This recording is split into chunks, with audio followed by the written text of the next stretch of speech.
Further debate, the member for Guelph.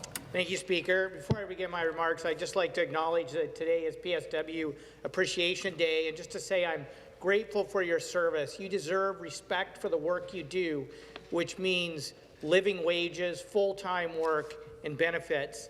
Speaker, we are at a pivotal moment in Ontario's history.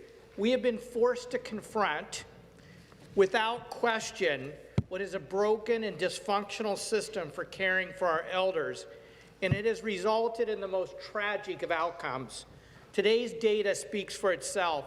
2,538 confirmed cases in long-term care residents, 1,615 confirmed cases in LTC staff, a staggering 1,408 residents' deaths, and 5 dedicated staff members have also died. And I want to extend my condolences to them and their families. We owe it to them to look at how we got here in this tragic situation. We must do it publicly, and we must do it independently.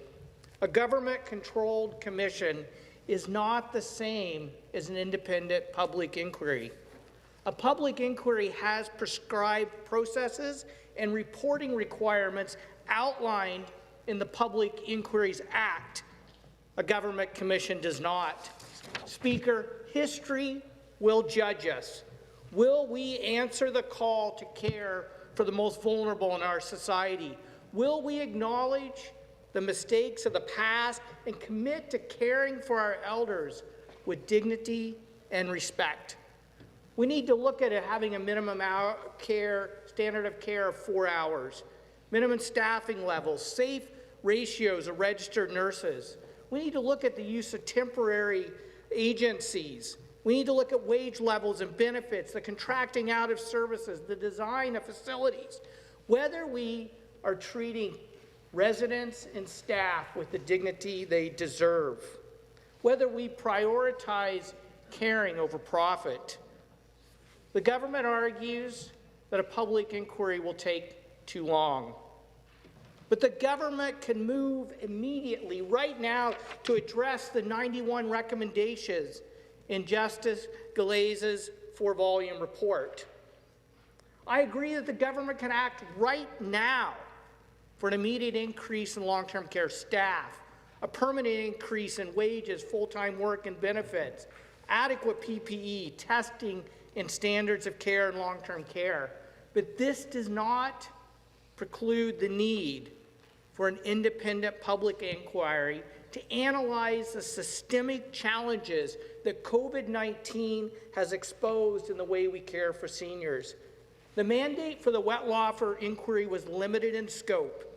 The inquiry was not tasked with conducting a general review of the long-term care system, nor was it tasked with making broad recommendations. So with all due respect to the minister, it is not a partisan issue to call for an expanded public inquiry, to hear from affected families and staff, and to look at best practices from across Canada and around the world. It's not partisan to call for an analysis that's evidence-based and rigorous, that looks at the way some models of care had more outbreaks than others, how some jurisdictions had more outbreaks than others, and look at how the lack of PPE affected results. Who will ever forget that photo of a long-term care PSW worker in a garbage bag because of lack of access to PPE?